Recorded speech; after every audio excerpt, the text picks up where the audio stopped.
Eka dusimbire hariya muri Association des jeunes sportifs culturels ku munsi w'ejo muri Arena ibirori bidasanzwe biriko birategurwa.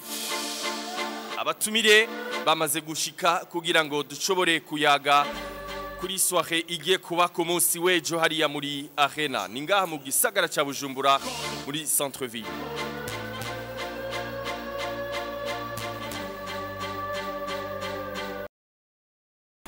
Asanzwe barukiye muri shirahamwe Association des jeunes sportifs sanzwe rirongoye na Nimpagarise Cédric. Ndahera kurinde. Bite.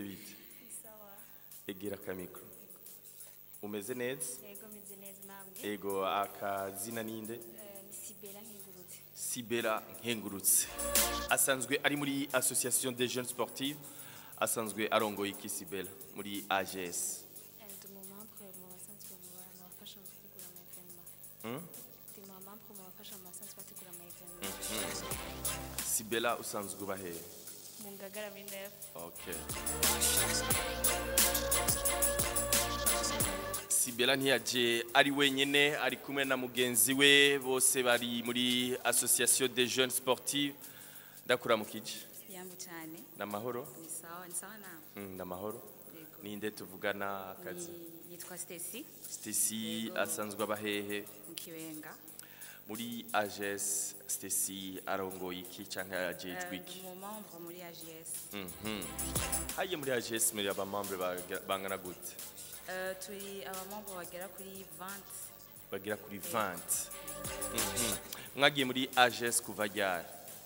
Nagiye muri AGS jewe muri 2024 donc muri 2020 ego 2020.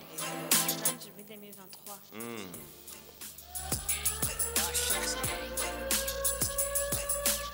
None Gasibera nigiki umaze kunguka muri AGS kuva winjira muri iryo shirahamwe? Ibyo maze kunguka ni byinshi cyane. Hanini cyane kubona ukungene abandi bakora ukava ahantu uri wenyene jana ukabonana n'abandi bantu. Musanzwe mukora iki? Abantu gutanga ishirahamwe cyane no gutanga ubushimwe kubaba bakoze neza mu mwaka mu makategori atandukanye.